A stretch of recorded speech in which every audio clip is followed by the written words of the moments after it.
And how do we do it? Well, here's how we do it. Damnedest thing I ever saw.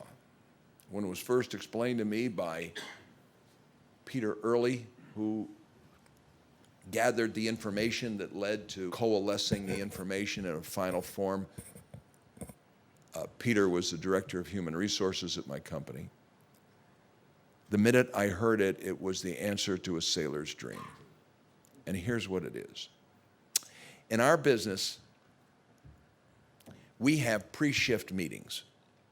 Small groups of 12 to 18 people get together before the start of every 8-hour shift, and there are 3 a day, with their immediate line supervisor.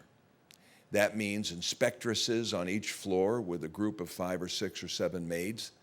It means a team leading floor man supervisor type person in a casino who's standing next to 4 or 5 blackjack tables with the dealers serving the public. This is the lowest level of supervisor with the group that serve the public. These line supervisors, maitre d's and captains in restaurants, chefs and sous chefs in a kitchen, et cetera,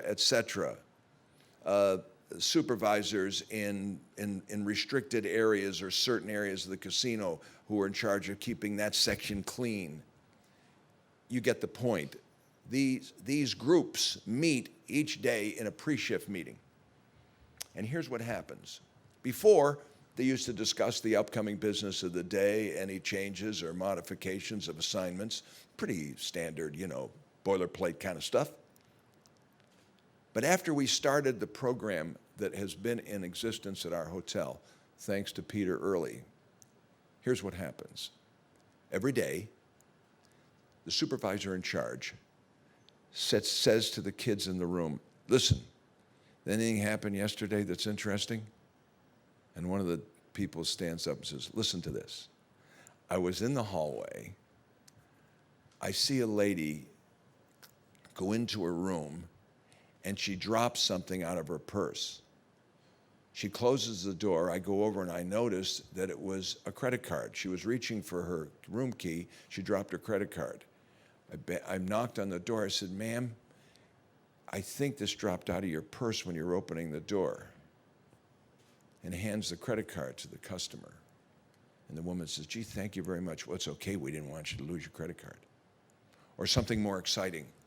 A bellman takes someone to a room. Well, I'll hold that for a minute.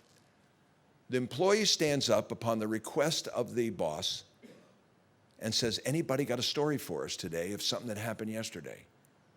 And the employee stands up and tells a story.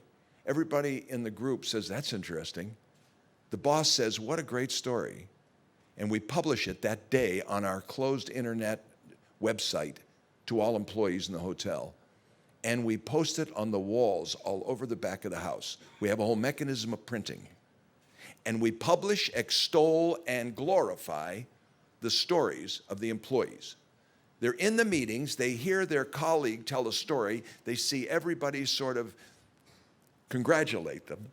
They get fame and notoriety in the back of the house, and it makes them feel good about themselves.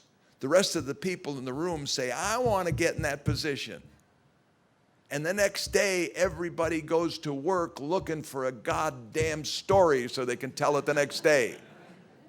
And all of a sudden, everybody is going to work. And in their head, all they want to do is tell a story so they can get famous. Instant gratification, acting alone in a room with a single guest. Think about it.